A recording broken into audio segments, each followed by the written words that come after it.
The first Christmas my mother forgot to call me, I was 27 years old and sitting alone in a freezing apartment outside Milwaukee eating Chinese takeout straight from the carton. I remember the smell of soy sauce and cold rice. I remember the radiator clicking like it was trying to die. I remember staring at my phone every few minutes waiting for her name to light up the screen. Nothing. I told myself she was busy. Families get busy during Christmas, especially moms. At around 9 that night, I finally called her myself. She answered on the third ring sounding distracted and annoyed, like I had interrupted something important. "Oh, honey, Merry Christmas. Sorry, things have just been crazy here." I could hear people laughing in the background, glasses clinking, music playing. My brother Ethan yelled something behind her, and everyone burst out laughing. I sat there holding my fork in the air. "You guys are having dinner right now." There was a pause. "Yeah, we thought you were working." "I wasn't working." Another pause. "Well, you know how these things get mixed up." I said it was okay, even though it wasn't. Then I hung up and ate cold noodles while staring at the tiny fake tree sitting on my kitchen counter. That was the first year I realized I existed differently inside my family. Not hated, not abused, not even openly unwanted. Just forgotten. There's something worse about being forgotten. At least hate takes effort. My parents loved Ethan loudly. They loved me quietly, conveniently, when it fit. Growing up, I told myself I imagined it. Ethan was older by 4 years. Athletic, charming, loud, the kind of guy neighbors loved instantly. My mother called him her miracle boy because she'd had 2 miscarriages before him. Then I came along. My father used to joke that I was the bonus baby nobody expected. Everybody laughed when he said it, even me. We grew up in a 2-story colonial house in Naperville, outside Chicago. Blue shutters, basketball hoop in the driveway, big maple tree in the front yard that dropped leaves every fall until the lawn looked like it was bleeding orange. It looked like the kind of house where good families lived, and maybe we were one once. When I was little, my mother braided my hair before school. My father taught me how to ride a bike. Ethan let me sneak into his room, sometimes to watch horror movies when our parents were asleep. I loved my brother with that blind, stupid kind of love little sisters have. He was the center of every room, every holiday, every conversation, and I orbited him naturally because everyone else did too. When Ethan made varsity football, my father cried in the bleachers. When I got accepted into Northwestern, my parents forgot to open the letter for 2 days because Ethan had gotten into a fight at a bar and needed bail money. I still remember standing in the kitchen, holding my acceptance envelope, while my mother screamed into the phone at the county jail. I almost didn't tell them. Later that night, my father hugged me distractedly and said, "That's great, sweetheart." Then he asked if I could lend Ethan some money until he got back on his feet. That became the rhythm of our family. Ethan exploded. Everybody rushed toward him. I achieved something quietly. Everybody nodded politely. Still, I stayed loyal. That's the pathetic part. I spent most of my adult life trying to earn a kind of love my brother got for free. When my father had his first stroke, I moved back home for 6 months. Ethan lived 40 minutes away, but somehow never had time to help. His wife, Vanessa, always had some excuse. The kids have soccer. Ethan's stressed. Work's insane right now. Meanwhile, I was bathing my father, organizing his medications, sleeping on an air mattress beside his hospital bed because he was scared at night. My mother started depending on me for everything. She'd call me crying because she couldn't figure out insurance paperwork. I'd leave work early and drive over. She'd panic over bills. I handled them. I became the invisible structure, holding the whole family upright. Nobody thanked me much. They just expected me to keep doing it. One night after my father fell asleep, my mother stood in the kitchen, drinking boxed wine while snow pressed against the windows outside. I remember her looking exhausted, older than I'd ever seen her. "I don't know what we'd do without you."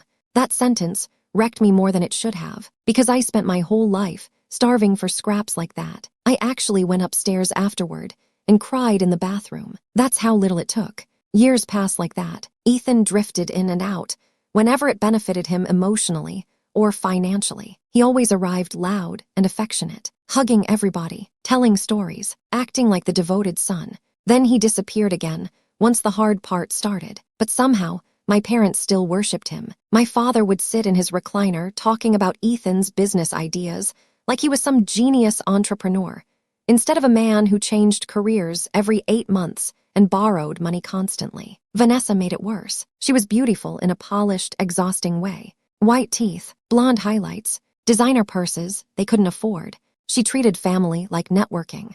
Every interaction felt calculated. At Thanksgiving, she'd stand beside my mother helping carve turkey while quietly steering conversations toward money, real estate, investments, retirement accounts. I noticed it long before anyone else did. Or maybe they noticed and chose not to care. One Christmas Eve, I walked into the dining room, and the conversation stopped so fast it felt physical. My father cleared his throat. Ethan stared into his drink. Vanessa smiled too quickly. What were you guys talking about? Nothing, honey. Just boring adult stuff.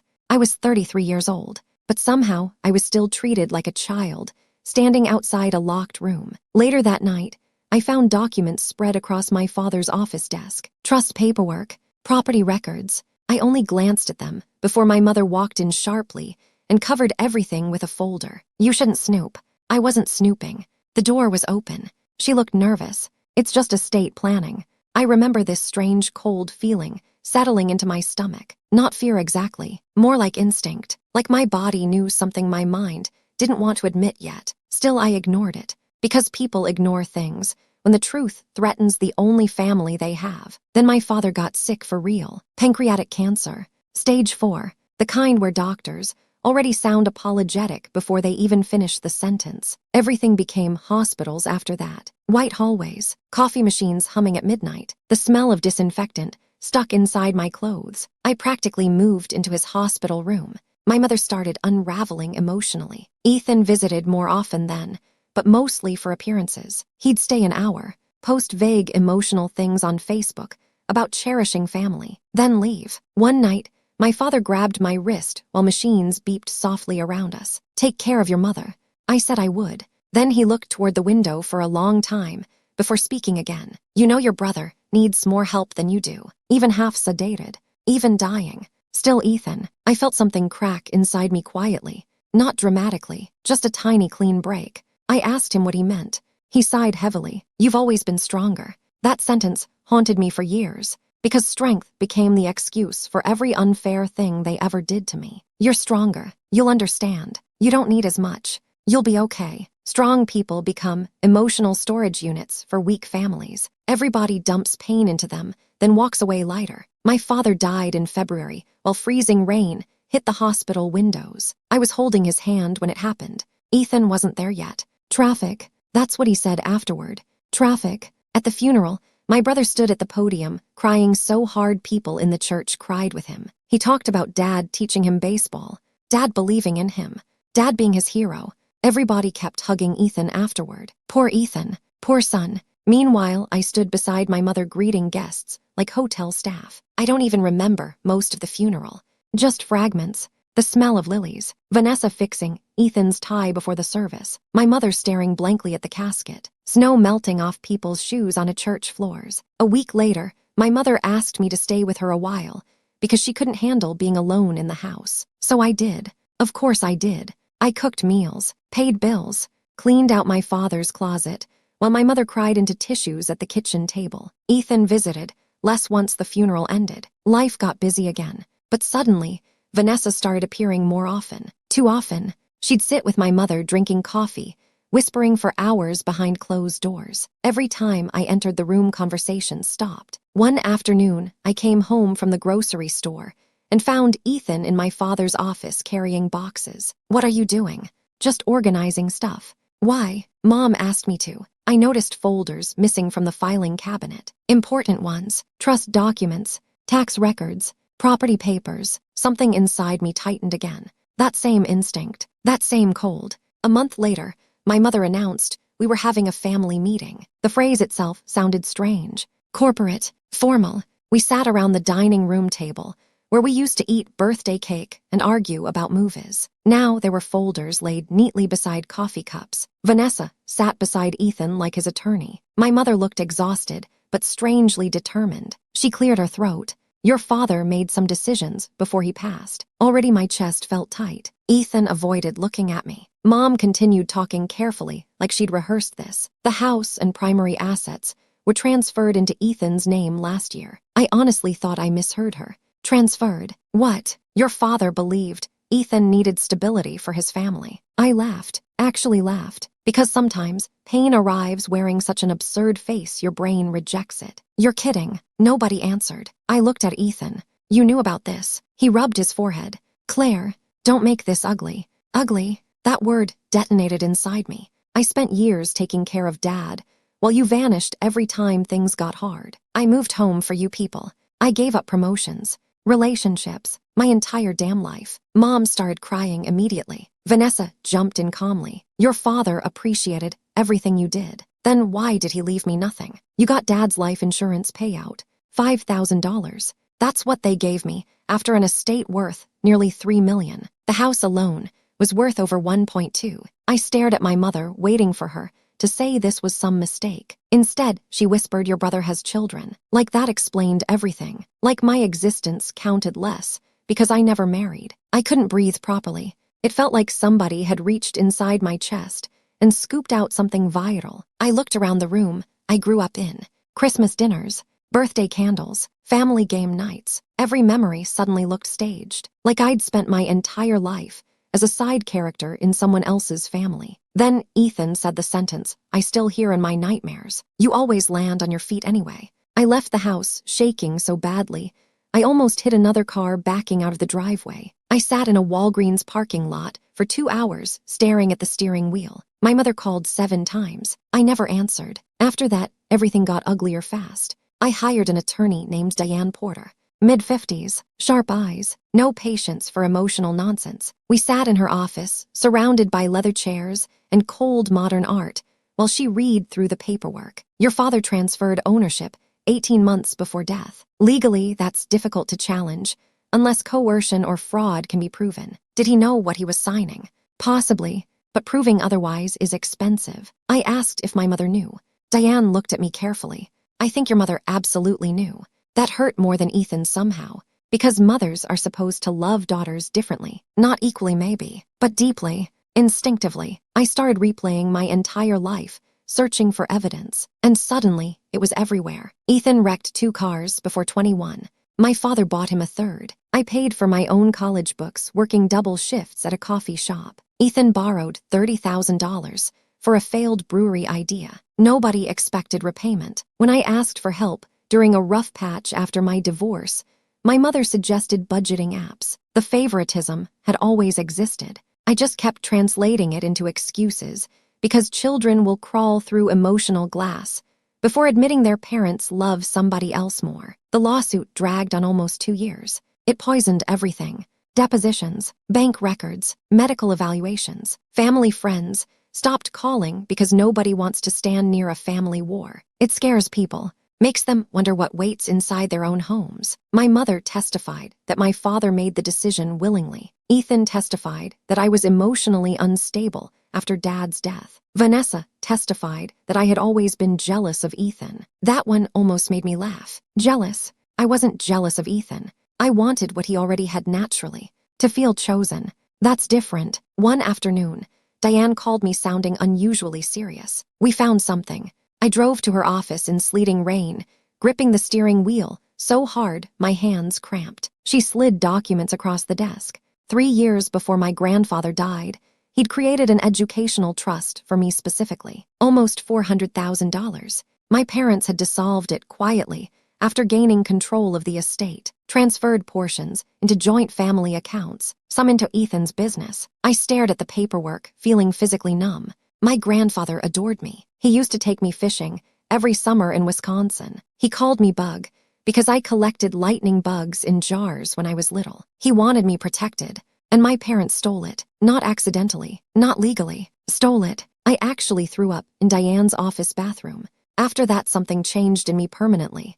Before then, part of me still wanted reconciliation, still wanted my mother to wake up and say this all went too far. But discovering the trust killed something, because it meant this wasn't grief or confusion. It was years of deliberate choices. Years. I confronted my mother 3 days later at a diner near her house because she refused to meet privately at home. She looked smaller than I remembered, older. For 1 second, seeing her sitting there alone almost weakened me. Then I remembered the trust. Why would you do that to me? Her eyes filled immediately. Your grandfather always favored you, and it caused tension. So you stole from me. We used it for the family. No, you used it for Ethan. She started crying harder. Your brother needed help. I needed parents. That shut her up. People at nearby tables were pretending not to listen. I leaned forward.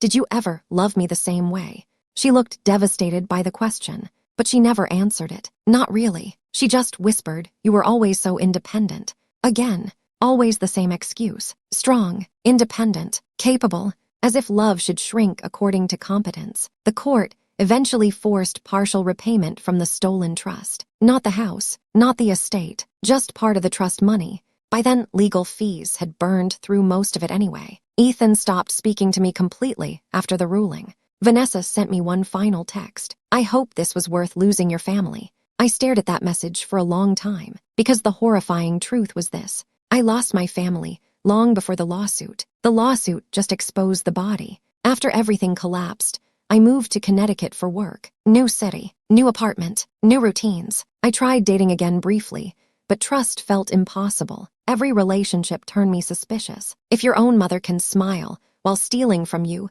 then what can strangers do? I spent holidays alone mostly. Thanksgiving became takeout and movies. Christmas became wine and silence. Sometimes, my mother texted vague things. Miss you, thinking of you. No apologies, never direct accountability. Just little emotional hooks, trying to pull me back into pretending. I rarely answered. Then came the Manor. That sounds ridiculous saying it out loud, but that's what people called it. I didn't buy it because I was rich. I bought it because I was tired of feeling temporary everywhere. Years after the lawsuit, I started a consulting company helping healthcare systems reorganize administrative operations. It exploded faster than expected. I worked constantly, 70-hour weeks, airports, hotels, endless meetings. Turns out pain can make people frighteningly productive. By 42, I had more money than anyone in my family ever expected me to earn. One afternoon, my realtor drove me through Westport showing old properties. Then we pulled up to this massive stone manor, hidden behind iron gates and dead winter trees. It looked lonely, beautiful but lonely, exactly how I felt. The place had 6 bedrooms, huge windows, dark wood floors, a library with rolling ladders, fireplaces everywhere. When I walked through it, something inside me settled quietly, like my nervous system finally found a place to exhale. I bought it 3 weeks later. The irony wasn't lost on me. The daughter nobody invested in ended up wealthier than all of them, but it didn't feel victorious. Success after emotional starvation feels strangely empty because the people you wanted love from still aren't there to see you differently. My mother found out through Facebook. Of course she did. Family friends started messaging me. Beautiful home. So proud of you. Your parents must be thrilled. That one almost made me choke laughing. Then suddenly, my mother started calling more. Long voicemails. You should visit. Ethan's kids miss you. We should heal before it's too late. I ignored most of them, but one message stuck with me. Your brother has been struggling financially. Of course he had. By then, Ethan's real estate investments had collapsed. Vanessa had developed expensive tastes they couldn't maintain. Their marriage looked brittle online, even through smiling vacation photos. Still, I felt nothing. Or I tried to. A month before Christmas, my mother asked if she could come see the manor. I almost said no immediately. Instead, I hesitated. That was my mistake. Trauma makes people vulnerable to hope long after hope should be dead. So I agreed to one weekend. Just my mother. Not Ethan. Not Vanessa. She arrived carrying homemade cookies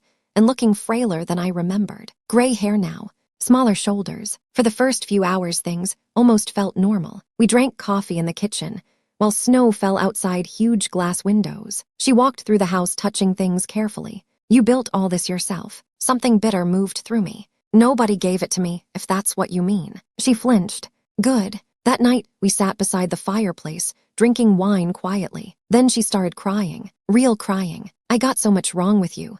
I stared into the fire. Yes, you did. She covered her face. I thought helping Ethan meant protecting the family. You protected one child and sacrificed the other. She whispered, I know. Part of me softened hearing that. Just a little. Enough to become stupid again. Before bed, she hugged me tightly. I missed you so much. I almost believed her. That's the terrifying thing about parents. No matter how badly they break you, some childish part still wants to crawl back into their arms. The next morning, I drove her to the train station. She kissed my cheek before leaving. Call your brother sometime. There it was, always back to Ethan. Even now, a week later, my security company called me during a client meeting. There was movement detected inside the manor. At first, I thought maybe cleaners had arrived early. Then the security footage loaded onto my phone, and my entire body went cold. Ethan, Vanessa, and my mother, inside my house. I left the meeting immediately and drove home shaking with adrenaline. The footage kept replaying in my head.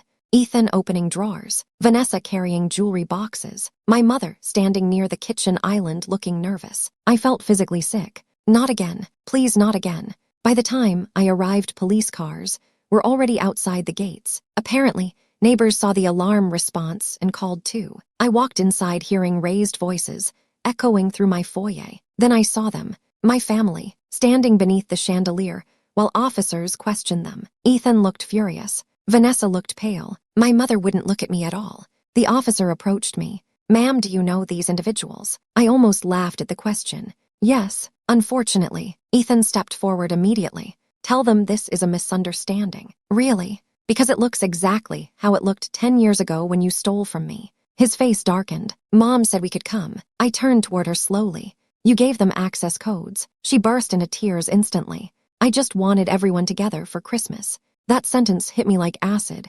Together, they were stuffing watches into bags. Vanessa snapped suddenly. We weren't stealing. We were borrowing things. Borrowing. Police opened one of the bags. Inside was my grandmother's diamond bracelet, cash from my office safe, several expensive watches. Ethan looked trapped now. Claire, just stop. Don't do this. Don't do what? He lowered his voice desperately. We're drowning right now.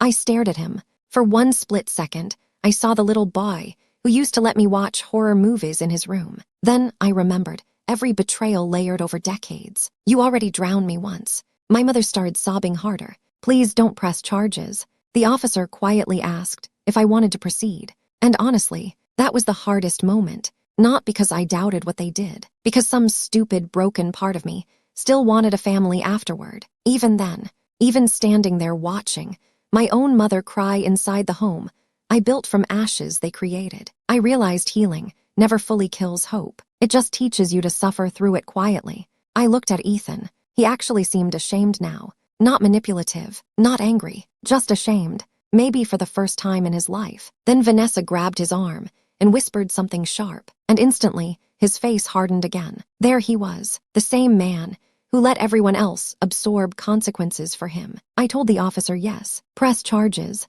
My mother made this horrible sound, like an animal caught in something. Ethan stared at me with pure hatred. You'd send your own family to jail. You stole from your own family for years. Nobody spoke after that. The officers escorted them outside, while snow drifted slowly through the front gates. My mother turned back once before getting into the car. I thought you were stronger than this. That sentence, even then, still using strength like a weapon against me, still expecting me to bleed quietly so everybody else could stay comfortable. After they left, I walked through the manor alone, checking rooms. Drawers left open, closets searched, family photographs knocked sideways. It felt violating in a way I can't fully explain. Not because of the stolen objects, because they turned my safe place into another crime scene. I ended up sitting on the floor beside the Christmas tree until sunrise, just staring at lights blinking softly in silence. The charges against Ethan were eventually reduced after negotiations. First offense technically, financial desperation. My mother begged relentlessly through attorneys. I refused to speak at the hearings.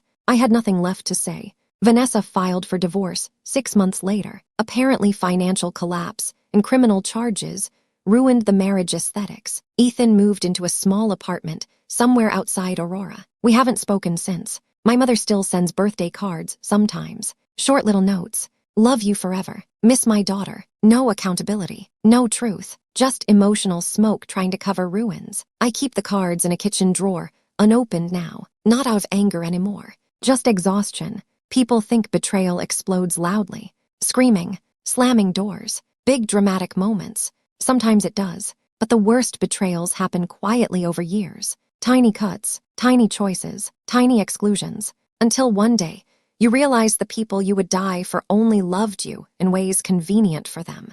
That realization changes your nervous system forever. I still live in the manor, Sometimes at night, during heavy snow, the whole property goes silent and white and unreal. I make coffee, sit beside the library windows, watch the trees move in darkness, and sometimes I think about little things instead of the big betrayals. My father teaching Ethan baseball while I watched from the porch, my mother forgetting Christmas calls, family dinners where conversations stopped when I entered the room. How hard I worked just to feel equally loved. That's the part that hurts most now. Not the money, not the lawsuits, not even the break-in. It's realizing I spent half my life auditioning for a family that had already chosen the lead role for someone else.